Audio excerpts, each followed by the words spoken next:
The Michigan State women's basketball team is off to its best start in 15 years, but not without some drama. The Spartans put together an impressive comeback against Oregon last weekend. Michigan State trailed by as many as 16 points in the first half, but rallied for the 85-81 win on the road at Matthew Knight Arena. Guard Rashunda Jones led the way with a season-high 23 points plus a game-high 5 steals. The Spartans are now 16-1 and 5-1 in Big Ten play. Joining us now for today's big interview, it is Spartans guard Rashunda Jones from East Lansing. Great to see you. Hello. How's it going? Hopefully no snowstorm up by you. It's been pretty bad here in Chicago. No, we're getting some snow down here too. Oh, no way. All right. Well, stay dry. We got to go back to your most recent performance. First of all, as a team, you're down by 16 in the first half against Oregon, put together an incredible comeback. What is it about this team that gives you the resilience to fight back in the way that you do? I think we just have a ton of talented pieces that can go off pretty much any night, and that we are just mission focused in the face of adversity. So the 16-point deficit, but it was in the first quarter. So there's a whole 40-minute game to play. And I think we just took that and we were trying to get over the hump, and we eventually did. You helped the team get over the hump in a big way with a season-high 23 points, 6 boards, 5 steals. What led to such a productive outing for you individually? Yeah, so I always prayed before the game that God gives me strength to do what I need to do. So really, it was just God playing through me. And whatever the team needed in the moment is what I was willing to provide, and I feel like I did that. Zooming out to your recent run as well, that's 8 straight games in double figures in scoring for you. You really seem to be finding yourself with this Michigan State team, of course, after transferring in from Purdue. What is it about maybe the system or Robin Fralick, your teammates, that's allowing you to blossom in that way?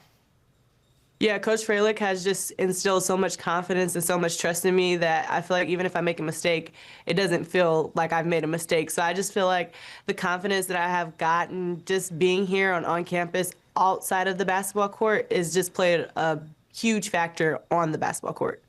Now, before entering the transfer portal, did you know Robin Fralick? Like, had she recruited you in the past, maybe when she was at Bowling Green State, or how did that process go for you to end up in East Lansing? Yeah, so before I committed to Purdue, Michigan State was my last 3, my top 3, and then I went to Purdue, and then I had never heard of Coach Fralick. And then once I entered the portal, I looked at her background and stuff once they started recruiting me, and she seemed like a great person, a great coach, and that's when I just knew that, like, yeah, it's time to be here. How does she and some of your teammates instill confidence in you? Yeah, they just let me know that, like, if I make a mistake, it's fine. There's a 40-minute basketball game. You can't just dwell on the past, or you can't dwell on one little thing because you have a 40-minute game to play. And I think the things that she says, like, it's okay if you miss, it's okay if you miss an assignment, just do the next right thing right. And I think that is the biggest thing that she has instilled in me. So many players that I've talked to on your Spartans team in the last couple of years even talked about how feeling like you can make a mistake, playing more free, is really a catalyst to then getting more production. And your team as a whole also getting more production. You've now won 8 games in a row, a couple big wins, not just at Oregon, on the road at 23rd ranked Washington. You took down Illinois, which is now a team in the top 25. As a group, what's been clicking during this recent stretch?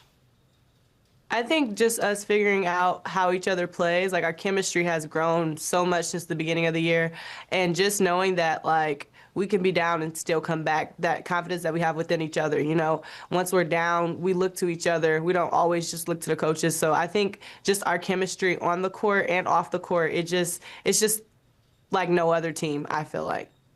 Your team is also like no other team in terms of the defensive physicality, the pace that you play with. You also are pretty high-flying on offense. What's it been like being a part of this style of play, and how much do you work on pace, fitness? Like, how does it all come together based on the work you put in practice? Yeah, we do a lot of running at practice. So we do a ton of running at practice just to wear teams out. I think we play a lot of people and we press a lot, so just teams get tired of that. Teams, like, I know for myself, I wouldn't want somebody that's 5'6" pressuring me the whole game. So I just think we just do a lot of that at practice, and we do a lot of playing and a consistent of, like, up and down, up and down, up and down. And so when we're tired, we know that we've made the other team tired. That's one thing that stood out to me spending time around your program is the energy in the gym, whether it be at shoot around, whether it be at practice. The vibe seemed to be very high. I saw a post on social media after the win against Oregon where you're kind of in the middle of the circle. You guys are singing the fight song. Like, what are the vibes like in the chemistry? I know you touched on the way that you have great relationships with your teammates, but what's the energy like, would you say, in the gym for your team right now?